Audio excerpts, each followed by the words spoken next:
Bum ba-da-da, dum ba-da-dum ba-da-da, dum ba-dum ba-da-da, dum da-dum da-da. It's the Foundry Wednesday night. Hey, Foundry guys, how you doing? Hope you're enjoying your time. You're probably really having a struggling time. For you all, especially that are graduating this May, and we don't know what's going to happen, I'm very sorry. Man, this makes it rough. And I just want you to know, I hate it for you guys. And you're having to stay indoors, do stuff, learn how to do all your lessons at home. Hope that you're making it okay. I hope you're doing okay with your family. Remember to be kind. Okay? Be kind to one another if you've got brothers or sisters there. Be kind to your parents or whoever is in charge in your home. Be kind. Be sweet. Be Jesus to others. Really. That's why we do this, is because we want you to know the love of Jesus Christ in a saving way, in a life-sustaining way. So this is a great opportunity in your disappointment, in your struggles, in your relationships. Be Jesus to others, okay? All right. We have been doing over the last several weeks, and last week we continued that. This week we want to continue it as well, about why I believe. I think I may do one more night on this, possibly next week. We'll see.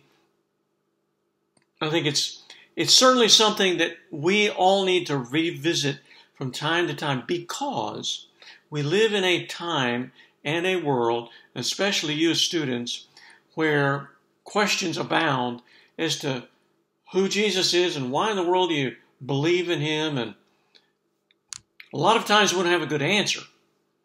So I hope you've been listening, maybe taking a few notes. This is a good one tonight too, to be able to share about why I believe. And of course, this week in particular, it's a very important week. This is Holy Week, leading up to Good Friday, the crucifixion of Jesus, and then especially Easter Sunday, the celebration of his resurrection. Now, you, like myself, are not going to be able to celebrate this in church, and I really hate that for you. So my encouragement to you is for you to celebrate it at home with one another. I'm going to have a sermon. I'm going to have some music for you. Use that if you would like to. I'd love for you to do that. There are other great things. Gather around, worship in some form or fashion, because this is a very special day. And we will not let the circumstances of this world take our joy away from us. So I trust that you are going to spend some time thinking about Jesus this week and then celebrating his resurrection almost 2,000 years ago this Sunday morning. All right. So, you may have, I'm going to read some of my notes here, so if you see me turn my head, that's why I'm going to use this to kind of keep myself going. Again, I don't have a Bible, and if you have a Bible, I'll have a couple of verses here. If you'd like to look that up, be great. I'll quote it so that you'll have it there. You may have questions from others, such as, well, you're almost an atheist. I'll be honest, don't think I've heard this, but it makes sense. If someone says, well, you're almost an atheist. You believe in one God and disbelieve all the other gods. Me?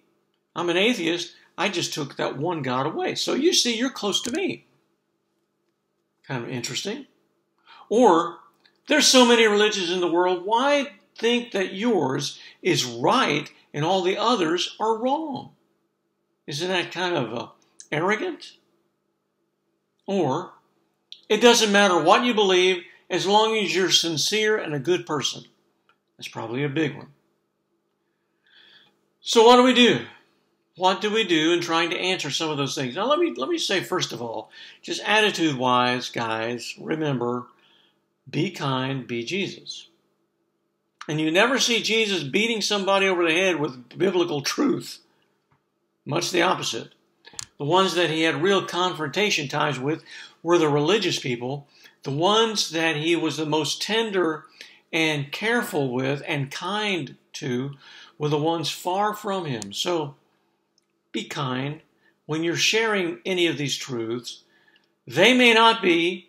That doesn't mean you have to stoop to their behavior, okay? So why? Well, the number one thing, and we mentioned this a few weeks ago, I think, the most important thing is this, and we talked about it in some detail about the resurrection of Jesus and gave you proofs. Go back, and I believe I recorded that one. Go back and look at that, because I think it's important for you to recall that. If I didn't, I've had so many recordings, guys, I can't remember if I did or not. If I didn't, let me know and I'll get that out there, because it's important for you to have some of the proofs of the resurrection. Not as I think about it, I do think we talk more about that on Wednesday night. In following that logical line of progression as to why we believe that the resurrection existed, then, if that's true, it changes everything. Because if Jesus resurrected from the dead, then what he said is true about him being God in the flesh. Therefore, from that one thing alone, we could say that's why we believe that Jesus is the Son of God and that there is a God. So, Jesus said this, John 14:6, I am the way, and the truth, and the life. Not I am a way and a truth and a life, but it's the. No one, then he makes it even further, no one comes to the Father except through me. It's a very bold, extremely limited statement. Jesus was not giving anyone an out and saying, believe whatever you want to. But Jesus was saying, one truth, one way, one life. Period. And it's me. You got that? Either he is a liar, or he's a lunatic, or he is the Lord. He continues to say in Matthew 7, enter by the narrow gate. For the gate is wide. In other words, the way to life is a big deal. It's wide open. And the way is easy that leads to destruction. And those who enter by it are many. For the gate is narrow. And the way is hard that leads to eternal life. And those who find it are few. In other words, he says, I am the gate.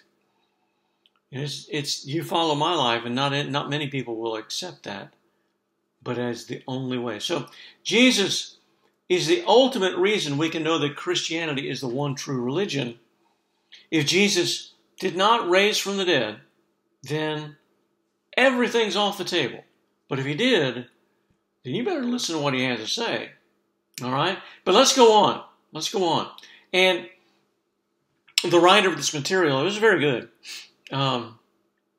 talks about the world view, how we view the world. Now, we've talked about this from time to time. Let me just say, in maybe repetition, everyone, get that? Everyone has a worldview. What is a worldview? A worldview is more than a set of beliefs. Okay? Christianity is a worldview, but it is not just you got to have Christian beliefs or you don't have a worldview, because that's not true. Everyone has a worldview. A worldview, let me read this, is a system of beliefs about what the world is and how it works. A system of beliefs, whether they're Christian or not. But everyone has a set of beliefs that informs them about how the world exists and how it works. An atheist has a worldview. They say, I believe in evolution, or I believe in chance, or I believe in whatever, and then that will make it'll help inform their decisions on how they live their life, okay?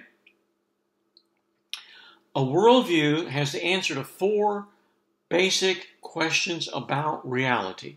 Very important. If you're taking notes, I'll repeat them. The first question is, how did we get here? The first question of the worldview tries to answer, how did we get here? Again, atheist, I got here by a collection of atoms got together one day, Big Bang, stuff happened, time plus matter plus chance equals creation. That's what not creation equals life. That is time plus matter plus chance is what they believe in life. And so, how did we get here? That's the first question. Second question, who or what are we? Who are we? What are we? Okay. Third question. All right. We answer the question, who or what are we? Third question is, well then how should we live? Based upon who we are, then how should we live? And the last question is, all of these tie into a world view, all right? What happens when we die? What happens when we die? Okay, let me say it again. How did we get here? Who or what are we? How should we live? And what happens when we die? Those are the four questions. Now, let's take a look at them and look from a Christian standpoint. How does Christianity, our belief in God who creates, God who redeems, God who sends Jesus, God who is promising life, how do we answer that from a Christian perspective, a Christian worldview? All right, first question, how did we get here? We've talked about that. I'll talk a little bit more next week, probably about that.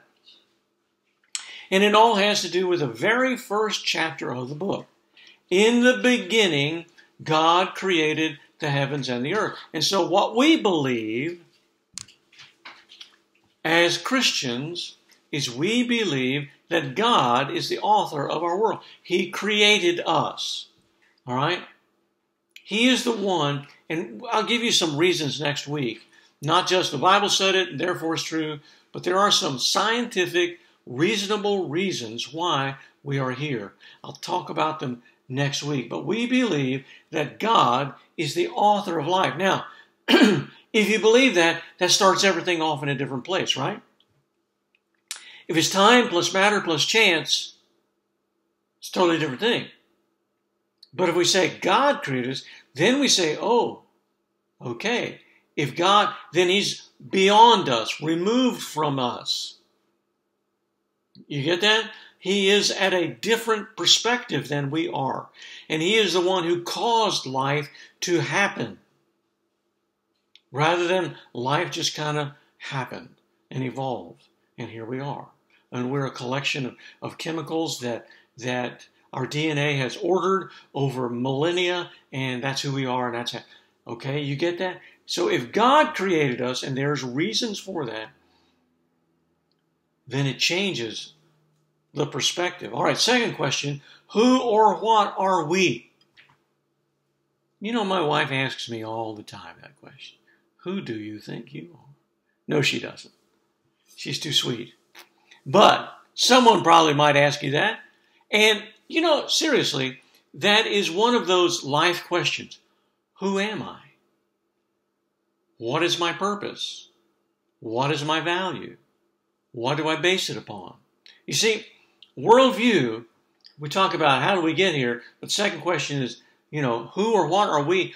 If we are time plus matter plus chance, if we are nothing more than so much DNA and chemicals and reactions and complex kinds of things that are happening, and we are shaped by our nature, if that's all that we are, then that's not a whole lot.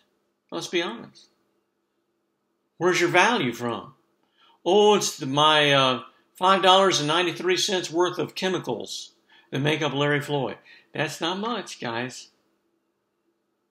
You see, where we came from is very critical to ask the next question is who are we?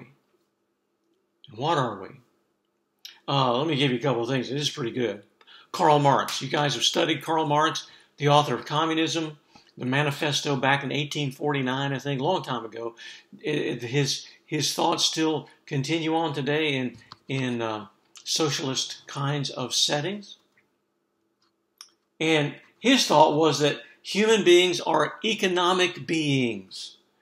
And we are driven, our drive, our need, our desire is for economic equality. That's why I call the proletariat, the rise of the common man, all that sort of thing. Because in his worldview, God does not exist. There is no God. You understand that? In socialism, communism, there is no God. And Marx said that God is not in the equation. He's dead. If he ever existed, he's gone. And we're on ourselves, we are by ourselves, and we're economically driven to find the best life that we can find. But let's face it, gang, where does that end up? You die. And all of your economic gain, whether you're a Bill Gates or you're a Larry Floyd that can't find toilet paper in the stores again, we all die. We all face the same end. So keep that in mind. All right, there's Sigmund Freud, the author of psychoanalysis.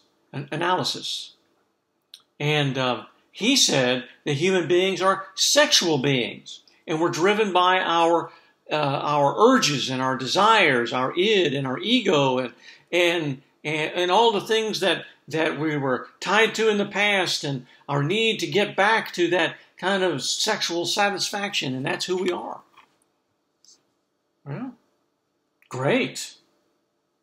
I've seen a bunch of animals do the same thing, driven by their own need to procreate, and that's it. Wow, it's not a great life. Well, it sounds kind of exciting at times, doesn't it? Trust me. There's an end. If there's meaning to it, it should be meaning that does not last for a season, but meaning that keeps on giving meaning. And he also says, this author says, Darwin said that we are evolved animals, right? And so as animals, we are fighting for survival. Survival of the fittest, correct? A+, see, you've been doing your work. And that's what Darwin, that's who we are. So who we are drives us to become who we're supposed to be. But the Bible has a different view of what it is to be human. Because the Bible, in chapter 1 of Genesis, says that God created us, and he created us differently. If you go back, you see he creates the heavens, the earth, the planets, the stars, all those, the earth, and the seas, the dry land, and then animals. He does birds and fish and four-legged animals and all kinds of, you know what he says? Animals exist. Or something like that. Probably in a different language. But basically that's what it means. Animals exist. And his word, his thought, his energy from his mind becomes matter on this earth. And he just calls it into existence. But do you remember what happens with Adam? God shapes him from the dirt of the earth. And he's one of a kind, right? He is one of a kind. He didn't say, man exists. But he shapes him, and then it's beautiful in its love and caring concern. It's as if, I know God does not have a body, but it's as if God kneels down and he breathes into him the breath of life. He gives to him something total. He doesn't do this with any other animal. He gives to him, he becomes a living soul. There you go. Different.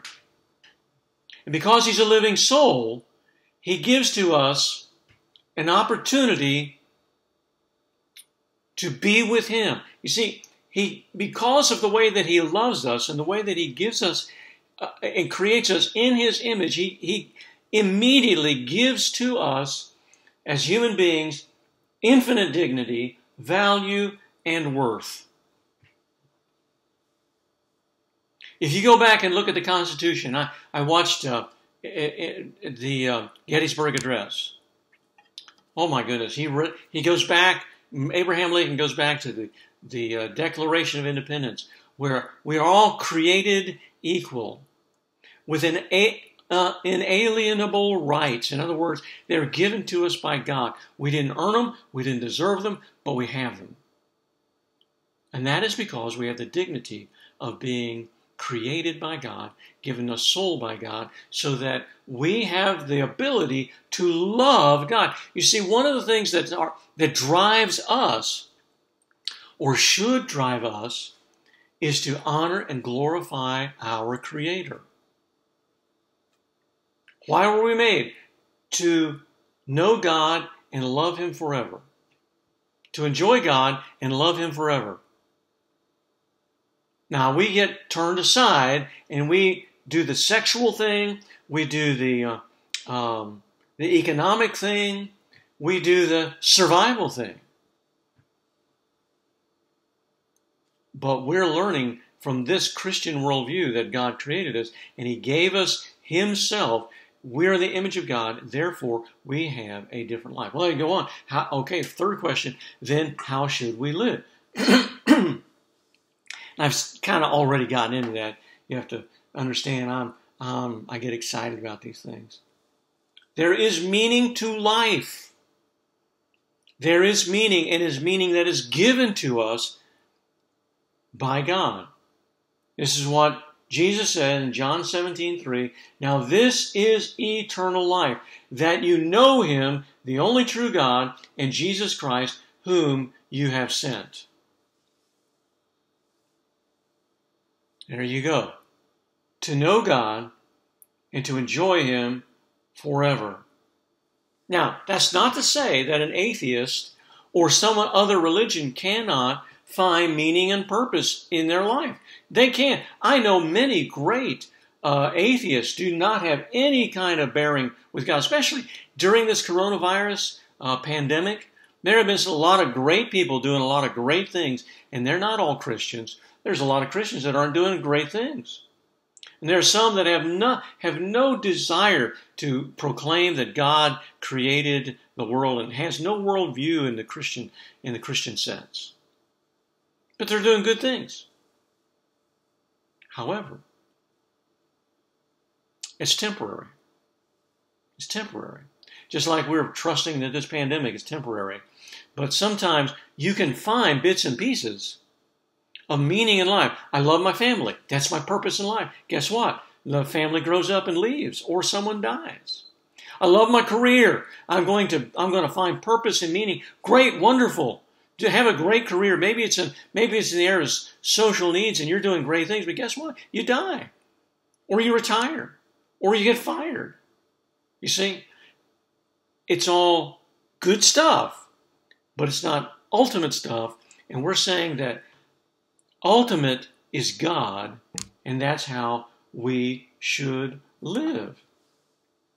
So when God commands us how to live, He's not being somebody that's like a killjoy that says you're not going to have any fun, but rather He is saying, I know because I created you and I've given you a purpose. I know what will fulfill you ultimately, and that's how we should live.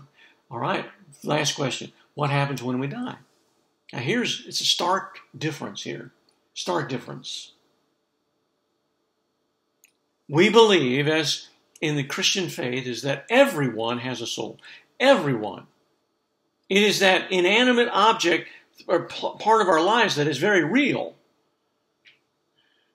It is that part that oversees our mind, our will, and our body.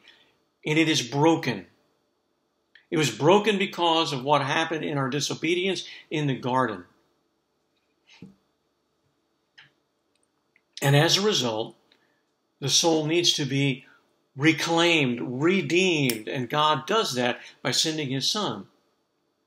And what the promise is that as we believe in Him, we will experience eternal life in the presence of God forever. We'll never be separated from Him. But we also believe that those who do not trust in Him, have faith in Him, still have eternal life, but it is apart from him. And that is never the way that God intended it, but it is a terrible, horrible thought. Now, let me move this up here so I can see I just did something and lost everything. So someone says, oh, great, wonderful.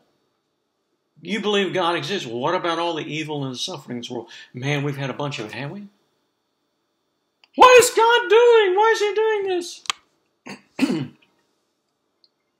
Not only that, but there's still killings and murders and cheatings and scammers and you name it. It's a mess. This world's a mess. Well, remember we started it with Genesis 1, but there's Genesis 3 also. Genesis 3 is when Adam and Eve said, we got a better idea than you, God. We don't need you, God. We'd like to learn as much as you and be as smart as you and make our own decisions and we'll be wise in our own eyes. And they ate of the tree of the knowledge of good and evil and they sinned, and it was a breakage within their life, within themselves, within society. Everything broke apart. Everything died. And the result of that was sin enters into a perfect, beautiful, blameless world, and yet sin enters into it. God did not create sin. Sin came as a result of a disobedience. God has, from that moment forward, to this day and beyond, is working to reclaim and redeem people like you and me, and also this entire universe, so that one day we believe that evil and suffering will come to an end. God will be in total control, and evil and suffering will be banned to a devil's hell, and we will never have to deal with it anymore. You say, well, that doesn't answer, why is all this bad stuff? Why didn't God stop in? Here's the question, can you trust God? Or is he just simply a little genie you're rubbing your faith lamp on and asking him to take care of you? Right? It's a big difference now, guys. Because in trusting God, you're saying, God, even though I do not see why you are doing this, I will still trust in you. It's a huge difference. Otherwise, you say, well, now, I don't know. I don't believe that God exists because of all this bad stuff. Okay, let's go down. I'm going to finish up here in a couple minutes. Stay with me now. You can always pause this. This is important stuff. Do not forget this. This is some things you can hang your hat on when you talk with somebody. And there is one more argument. And it's called the moral argument. The moral argument is, does right and wrong exist? Now, let me give you this syllogism. One thing goes this thing, goes that, equals that thing. Number one, if there is no God, there is no objective good and evil. If there is no God, there is no objective good and evil. I'll explain in a minute. Number two, objective good and evil do exist. So we're saying there is right and wrong. And we'll explain that in a second. So if there is no God, there is no objective good and evil. However, objective good and evil do exist. Therefore, God exists. All right, now I'll explain it. Number one, if there is no God, there is no objective evil. What does objective or good and evil, what does objective good and evil mean? Objective good and evil means something that it simply is. In other words, if you go outside and it's a beautiful day and there's no clouds in the sky, and you look up in the sky and you say, the sky is pink. Now you could say that, but the objective truth is you could take a spectrometer, you could take any other thing, you would say, no, it is blue. I believe it's pink. It is blue. You can say that 2 plus 2 equals 5, and any math person from age 5 on would say, no, that's not possible. 2 plus 2 is 4. That's an objective truth. A subjective truth is the other side of that says, this is what I think. This is what I believe. So if you say, I believe that the best ice cream in the world is vanilla, well, that's your opinion, but that's not an objective truth. Now, important to understand. Someone say, well, I still don't believe in objective truth. I don't believe in good and evil. I don't believe good and evil exist. Say, fine. And all you need to do is take away their car or slap them or do anything that was what would be bad. I'm not recommending this, okay? Don't hear me wrong. But if you did something to them, they'd say, hey, why did you do that? You would say, wait a second. I didn't think it was wrong. I believe that taking your car and wrecking it is not evil. It's just a thing. And they would say, no, that's not true. That's not true. Wait a second. That's an objective truth. So objective good and evil, number 2, do exist. You can say they don't, but realistically, you know they do. You know that they do. When someone hurts you, you know that it hurts. You don't just say, that's not a big deal. It's nothing. But it hurts, okay? So, objective good and evil do exist. Therefore, God exists. Now, wait a second. You see, if there is no God, then there is no meaning to life. If there is no meaning to life, there is no end point of life. Therefore, I can do whatever I want because there is nothing at the end of life to make a difference in what I've done. Therefore, I make my own truth, do my own thing, go my own way. It's called chaos. But that's not true because it does exist. It does exist. You remember the prodigal son? He said, I know what I want to have fun. That's my drive in life. Give me my money right now. I don't care a thing about you, Dad. Give me my inheritance now. And so he gives it to him. And he goes out there and he says, see, isn't this fun? I told you everything was good. And there is no moral right and wrong because we're having a good time until he ran out of money. Then moral good and bad objectively hit him in the face because he had nowhere to go, nowhere to live, nothing to eat. And that's when he said, you know what? I was wrong. I need to go back and tell my father I blew it. That's right. So if there is no God, there is no meaning in life.